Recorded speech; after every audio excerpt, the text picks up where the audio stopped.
오늘 본문은 하늘에 있는 보좌를 중심으로 해서 펼쳐지는 천상의 예배에 관한 환상입니다. 일곱 교회에 보낼 편지를 보낸 후에 사도 요한은 하늘에 열린 문을 보게 됩니다. 이어 이리로 올라오라, 이후에 마땅히 일어날 일들을 내가 내게 보이라는 음성을 듣고 성령에 감동되어서 천상의 예배 장면을 보게 됩니다. 2절로 8절은 하늘의 보좌와 그 주변의 모습입니다. 요한은 먼저 하늘의 보좌와 그 보좌에 앉으신 이를 보게 됩니다. 보좌에 앉으신 분은 성부 하나님이신데 3절에 보면 그분의 모양이 벽옥과 홍보석 같고 또 무지개가 있어 보좌에 둘렸는데 녹보석 같았다고 합니다. 벽옥, 홍보석, 녹보석은 모두 신적인 위엄과 영광을 표현하는 방식입니다. 그리고 무지개는 노아의 언약을 떠올리게 합니다. 보좌에 앉으신 하나님은 영광과 위엄이 충만한 분이시요 언약을 맺으시고 그 언약을 지키시는 하나님인 것입니다. 4절에 보면 이 하나님의 보좌 둘레로 24보좌들이 있고 그 보좌들 위에 24장로가 흰옷을 입고 머리에 금관을 쓰고 앉아 있었습니다. 이 24장로는 신약 구약의 모든 성도들을 대표하는 존재입니다. 성경에서 12라는 숫자는 하나님의 백성의 숫자입니다. 구약 하나님의 백성인 이스라엘은 야곱의 12아들을 통해 12지파로 형성되었습니다. 신약의 하나님의 백성인 교회, 곧 영적 이스라엘은 12사도를 통해 형성되었습니다. 그래서 12는 하나님의 백성의 숫자를 의미하는 것입니다. 구약의 12와 신약의 12를 합하면 24가 됩니다. 이 24는 구약과 신약을 모두 망라한 하나님의 백성을 의미하는 상징적인 숫자인 것입니다. 이 24장로가 흰옷을 입고 금관을 쓰고 있는 것은 이들이 제사장이면서 곧 왕이라는 뜻입니다. 하나님의 백성이 왕같은 제사장이다, 이런 의미를 보여주는 것입니다. 5절에서는 보좌로부터 번개와 음성과 우레소리가 난다고 합니다. 번개와 음성과 우레소리는 하나님의 나타나심과 하나님의 심판을 상징합니다. 하늘 보좌로부터 하나님의 심판이 임한다라는 것을 이 번개, 음성, 우레소리를 통하여 보여주고 있는 겁니다. 또 보좌 앞에 켠 7 등불이 있으니 이는 하나님의 7 영이라고 합니다. 이 7 등불 7 영은 구약 스가랴서 4장에 근거한 것으로 성령을 상징합니다. 하나님의 영인 성령은 온 세상을 두루다니며 밝히 보는 하나님의 눈과도 같습니다. 그 성령은 온 땅을 두루 감찰하사 하나님을 찾고 구하는 자에게 능력을 베푸시며 하나님의 역사를 이루어 가십니다. 6절에 보면 하나님의 보좌 앞에 수정과 같은 유리바다가 있다고 합니다. 이 수정 같은 유리바다는 보좌에 앉으신 분과 나머지 피조물들을 구별시켜주는 역할을 합니다. 보좌에 앉으신 분, 보좌에 앉으신 이 하나님은 지극히 거룩하고 영광스러운 분으로서 다른 모든 피조물과 본질적으로 구별되는 분입니다. 그분과 나머지 피조물은 수정 같은 유리바다로 분명히 구별되고 있는 겁니다. 아울러 보좌 가운데와 보좌 주위에 4 생물이 있는데 이 4 생물의 모양이 7절, 8절에 나옵니다. 이 4 생물은 구약 성경에 에스겔서와 이사야서에 등장하는 천사들의 모양이 합쳐진 것입니다.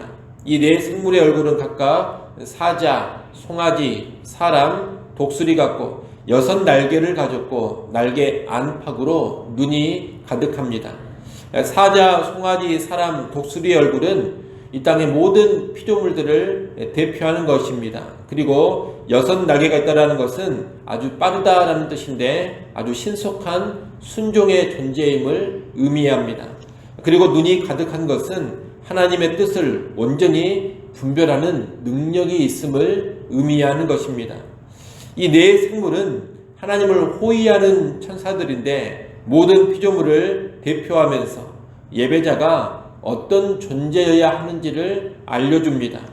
이 땅의 모든 피조물은 마땅히 하나님께 예배해야 하는데 그 예배는 하나님의 뜻을 온전히 분별하면서 그 뜻에 신속히 재빨리 순종하는 삶으로 나타나야 합니다. 하나님의 뜻을 알고 순종하는 가운데 드리는 예배가 진정한 예배라는 것을 이 네 생물이 보여주고 있는 겁니다. 8절 하반절부터 11절은 보좌에 앉으신 분께 경배와 찬양을 드리는 예배의 모습입니다. 하늘의 예배는 네 생물과 24장로가 주도합니다. 8절 하반절은 네 생물이 온 우주의 피조물을 대표해서 하나님께 올려드리는 찬양입니다. 그들은 밤낮 쉬지 않고 거룩하다 주 하나님 곧 전능하시니여 전에도 계셨고 이제도 계시고 장차 오실 이시라 이렇게 찬양합니다. 이 찬양은 보좌에 앉으신 하나님의 거룩하심, 주대심과 전능하심 그리고 영원하심과 역사의 주관자 되심을 찬양하는 것입니다. 10절 11절은 하나님의 백성을 대표하는 24장로들의 경배와 찬양입니다. 24장로들은 보좌에 앉으신 하나님께 엎드려 경배하며 자기들이 쓰고 있던 금관을 보좌 앞에 내어드립니다.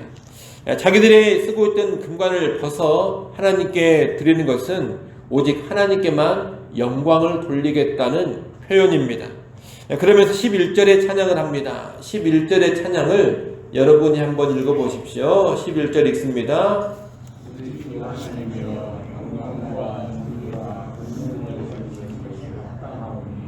주께서 만물을 지으십니다. 만물이 그의 뜻대로 있었고 또 지으심을 하셨나이다. 아멘. 이 찬양은 하나님의 창조주 되심을 찬양하는 것입니다. 자신의 뜻대로 만물을 지으신 하나님께 영광과 존귀와 권능을 돌리는 찬양인 것입니다. 이 계시록 4장에서 보여주는 하늘의 예배는 사도 요한 당시에 아주 강하게 핍박받고 있던 교회에 큰 위로와 소망이 되는 것입니다. 이 하늘의 예배는 이렇게 신비롭고 놀라운 예배가 있다. 너희도 화려하고 장엄한 예배를 드려라. 이런 이야기를 하려고 보여주고 있는 것이 아닙니다. 또는 이 웅장한 예배를 보면서 그저 감정의 위안이나 받고 현실에서 도피하라고 보여주는 것도 아닙니다. 이 하늘의 예배는 누가 진정한 예배의 대상인지, 누가 진정한 주권자인지를 분명히 알도록 보여주는 것입니다. 또한 세상을 살아갈 때 진정한 주권자가 되시는 하나님이 아닌 그 어떤 존재를 향해서도 예배하지 말라는 강력한 도전을 주고 있는 것입니다. 다시 말해 현실 세계에 수많은 유혹 또 아주 무서운 핍박의 상황을 다 이겨내고 오직 하나님께만 예배하고 하나님만 섬겨라 이런 의도에서 하늘의 예배를 보여주고 있는 겁니다. 요한계시록이 쓰여질 당시에 교회는 극심한 핍박을 받고 있었습니다. 그 핍박은 로마 황제의 숭배를 거부하는 데서 오는 핍박이었습니다. 그 거센 핍박 앞에서 어떤 이들은 고난과 투옥과 순교까지 당하면서 믿음을 지켰습니다. 반면에 어떤 이들은 타협하며 순응했습니다. 어떤 이들은 핍박 가운데서도 담대한 복음의 증인으로 계속 살았지만 또 어떤 이들은 육신의 편함과 안락함을 추구하면서 신실한 증인되기를 포기했습니다. 그런 교회를 향해서 진정한 왕이 누구신가? 참으로 보좌에 앉아서 온 땅을 다스리는 권세자가 누구인가? 이것을 명확히 보여주고 가르쳐 주는 것이 요한계시록 4장의 천상 예배인 것입니다. 요한이 본 하늘의 보좌는 지상의 보좌와 대조를 이룹니다. 당시 지상은 로마 제국이 통치하고 있었고 당연히 로마 황제가 보좌에 앉아서 최고의 권력을 휘두르고 있었습니다. 그 권력이 너무나 강대해서 로마 황제들은 자기 자신을 신으로 여기기까지 했습니다. 황제들은 자신을 가리켜 주 하나님 이런 칭호로 부르게 했습니다. 그리고 황제를 신처럼 숭배하도록 했습니다.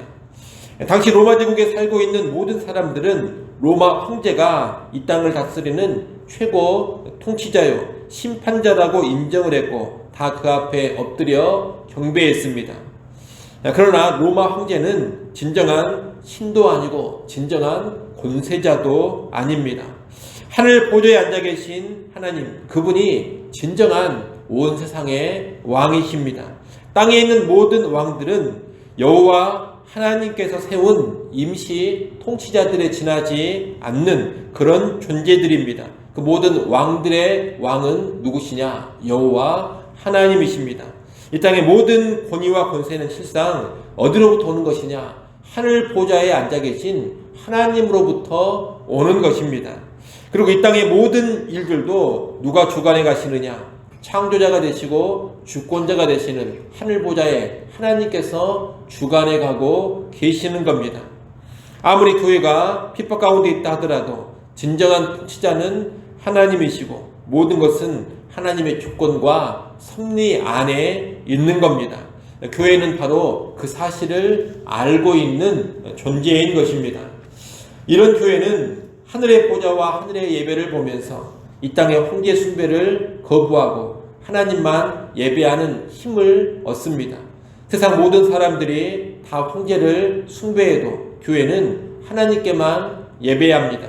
그 어떤 유혹이 있고 그 어떤 핍박을 당한다 하더라도 교회는 천상의 그 예배를 바라보면서 이 땅에서도 하나님께만 경배하고 하나님께만 찬양을 올려드리는 겁니다. 그렇게 나아가는 것이 살아있는 진정한 교회입니다. 오늘 우리 예배도 하늘의 예배와 더불어 올려드리는 그런 예배가 되어야 할 것입니다. 우리의 예배가 얼마나 화려하고 장엄하냐, 여러분 이것이 중요하지 않습니다. 이 땅에서 우리가 드리는 예배는 아주 작고 초라하고 소박할 수도 있습니다. 그럼에도 불구하고 그 예배는 하늘에서 드리는 천상의 예배와 더불어서 만왕의 왕이신 하나님, 하늘 보좌에 계신 그 하나님께 올려드리는 예배입니다. 그러기에 이 땅의 모든 예배는 다 영광스럽고 존귀하다 하겠습니다. 그리고 우리가 예배할 때 하늘의 보좌를 제대로 보는 눈이 활짝 열려야 합니다. 그래야지만 세상을 이기는 힘과 능력을 공급받게 됩니다. 하늘의 보좌를 바로 바라보고 있는 사람, 하늘 보좌의 하나님을 뚜렷이 보면서 이 땅에서 예배하는 사람은 로마 황제뿐만이 아니라 이 땅의 그 어떤 권력자, 돈과 이익, 시대정신 앞에 절대로 무릎 꿇지 않습니다. 그 어떤 유혹에도 흔들리지 않고 그 어떤 핍박에도 쓰러지지 않는 가운데 오직 하나님께만 엎드려 경배하는 진정한 예배자가 되는 것입니다. 그러니 오늘 우리가 눈이 밝게 열려서 이 하늘의 보좌와 천상의 예배를 밝히 볼 수 있기를 바랍니다. 그리고 우리가 예배할 때마다 하늘의 보좌에 계신 하나님께 예배하는 것임을, 천상의 예배와 더불어 예배하는 것임을 늘 기억할 수 있기를 바랍니다. 그래서 하나님 아닌 다른 모든 것에 절하게 하는 세상의 유혹과 핍박을 능히 이겨내시고 오직 하늘 보좌에 계신 하나님께만 예배하는 진정한 성도들 될 수 있기를 간절히 축원합니다. 기도하겠습니다. 아버지 하나님, 온 세상의 진정한 통치자는 이 땅의 권력자나 이 땅의 왕들이 아니라 하늘 보좌에 앉아 계신 여호와 하나님이라는 것을 분명히 알고 믿게 하여 주시옵소서. 또한 우리의 진정한 예배의 대상은 하늘 보좌에 앉아 계신 바로 그 하나님이라는 것을 알게 하시고 이 땅에서 우리가 예배할 때도 바로 그 하늘의 보좌에 계신 하나님께 예배하는 것임을 늘 인식하게 하여 주옵소서. 우리의 눈이 더욱더 밝히 열려서 하늘 보좌에 하나님 보게 하시고 천상의 예배를 바라보며 이 땅에서도 예배하게 하여 주옵소서. 그런 가운데 그 어떤 세상의 유혹 앞에 흔들리지 않게 하시고 그 어떤 핍박 앞에서도 무너지지 아니하고 오직 영원토록 하나님께만 엎드려 경배하는 참된 교회, 참된 성도들 되게 하여 주시옵소서. 아버지 하나님, 또 이 새벽 시간 하나님께 나와 기도합니다. 우리의 모든 걱정과 염려와 근심을 십자가 앞에 다 내려놓게 하시고 오직 감사함으로 하나님께 아뢰게 하여 주시옵소서. 기도하는 시간을 통하여서 하늘의 도움을 힘있게 하시고 하늘의 은혜를 누려가게 하시고 하늘 평안 경험케 하여 주옵소서. 오늘 하루를 살아갈 때에도 살아계신 하나님과 부활하신 예수 그리스도와 동행하게 하시고 하나님의 기쁨되는 길로만 나아가게 하여 주옵소서. 예수님의 이름으로 기도드리옵나이다. 아멘.